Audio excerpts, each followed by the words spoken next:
Hello বন্ধুরা, আমি মিষ্টি আবার একটি ভিডিও নিয়ে চলে আসলাম। আজ মাদার্স ডে, তাই আমার ছেলে আমাকে একটি কার্ড ড্রয়িং করে গিফট দিল। আর আমার তো কিছু দেওয়া উচিত, তাই আমি mother's day special chicken rezala বানাবো। এখানে আমি আদা, রসুন আর দুটো লঙ্কা পেস্ট করে নিয়েছি। এবার কিছুটা চিকেন নিয়েছি, ওর মধ্যে দিয়েছি খানিকটা গোলমরিচ আর অল্প দই আর পেস্টটা দিয়ে ম্যাগনেট করে আমি 2 ঘন্টার মতো রেখে দিয়েছি।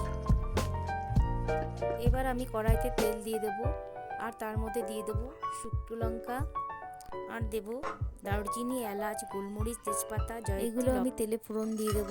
আর পেস্ট করে নেব দুটো পেঁয়াজ আর কিছুটা কাজু আর পোস্ত।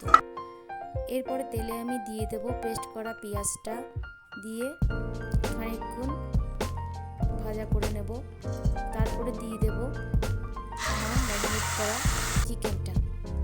চিকেনটা দিয়ে এর মধ্যে খানিকটা গোলমরিচ ছিল সেটাও দিয়ে দেব, দিয়ে ঢেকে দেবো। এইভাবে খানিকক্ষণ কষিয়ে নেওয়ার পর এর মধ্যে দিয়ে দেব আগের থেকে বেটে রাখা পোস্ত আর কাজুর পেস্ট আর দেব খানিকটা স্বাদ অনুযায়ী লবণ।